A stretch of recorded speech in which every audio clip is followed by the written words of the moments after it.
TV13 Karnataka ವೀಕ್ಷಕರಿಗೆ ಸ್ವಾಗತ. Headlines: ವಿದ್ಯುತ್ ಶಾಕ್ನಿಂದ ರೈತನ ಸಾವು, ಸುಗಮ ವಾಹನ ಸಂಚಾರಕ್ಕೆ ಅನುವು ಮಾಡಿಕೊಡಲು ನಿರ್ಧರಿಸಲಾಗಿದೆ. ಸಕಲೇಶಪುರದ ಬಳಿ ಭೀಕರ ರಸ್ತೆ ಅಪಘಾತ. ವಿದ್ಯುತ್ ಶಾಕ್ನಿಂದ ರೈತ ಸಾವು, ಅಜ್ಜಂಪುರ ಪಟ್ಟಣ ಸಮೀಪದ ಹೆಗ್ಗಡಿಹಳ್ಳಿ ಗ್ರಾಮದಲ್ಲಿ ಘಟನೆ. ರೈತ ರೇವಣ್ಣ ಬುಷಿ 24 ಪ್ರಾಯ ತನ್ನ ತೋಟದಲ್ಲಿ ಬೇಸಾಯ ಮಾಡಲು ಡ್ರಿಪ್ ಬಳ್ಳಿಗಳನ್ನು ಸುತ್ತಲೂ ಶನಿವಾರ ತೋಟಕ್ಕೆ ಹೋಗಿದ್ದು, ನಿರಂತರ ಮಳೆ ಬರುತ್ತಿರುವುದರಿಂದ ವಿದ್ಯುತ್ ತಂತಿ ತಗಲಿ ಸ್ಥಳದಲ್ಲೇ ಮೃತಪಟ್ಟಿದ್ದು, ಯಾರಿಗೂ ಸಹ ತಿಳಿದಿರುವುದಿಲ್ಲ. ಇತ್ತ ಅವರ ಪೋಷಕರು ಮನೆಗೆ ಬಾರದೆ ಮಗ ಎಲ್ಲಿ ಹೋಗಿರುವನೆಂದು ಹುಡುಕಾಡಿದರೂ ಮಗನ ಸಾವು ಗೊತ್ತೇ ಆಗಿರುವುದಿಲ್ಲ.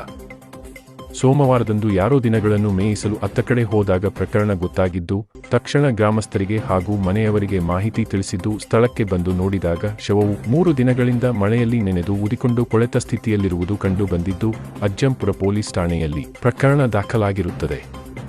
ವೀಕ್ಷಕ ಬಂಧುಗಳೇ, ಮಳೆಗಾಲವಾದ್ದರಿಂದ ರೈತರು, ಮಕ್ಕಳು, ಸಾರ್ವಜನಿಕರು ರಸ್ತೆಗಳಲ್ಲಿ, ಹೊಲ ತೋಟಗಳಲ್ಲಿ ಕೆಲಸ ಮಾಡುವಾಗ, ಓಡಾಡುವಾಗ ವಿದ್ಯುತ್ ಕಂಬಗಳಿರುವಲ್ಲಿ ಎಚ್ಚರಿಕೆ ವಹಿಸಿ ಎಂಬುದು ನಮ್ಮ ವಾಹಿನಿಯ ಮನವಿ.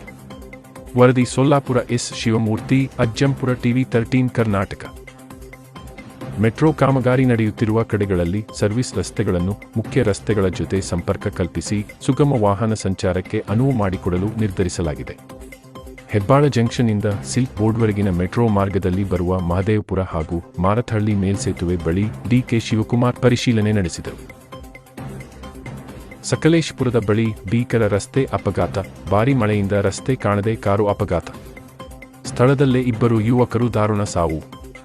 ಕಾರಿನಲ್ಲಿದ್ದ ಇನ್ನಿಬ್ಬರು ಯುವಕರಿಗೆ ಗಂಭೀರ ಗಾಯ. ಬೆಂಗಳೂರು ಮೂಲದ ಅಭಿಷೇಕ್ 27 ವರ್ಷ, ಶರತ್ 28 ವರ್ಷ ಮೃತ ಯುವಕರು ಸಕಲೇಶಪುರ ತಾಲೂಕಿನ ಬಾಗೆ ಗ್ರಾಮದ ಸಮೀಪ ಘಟನೆ.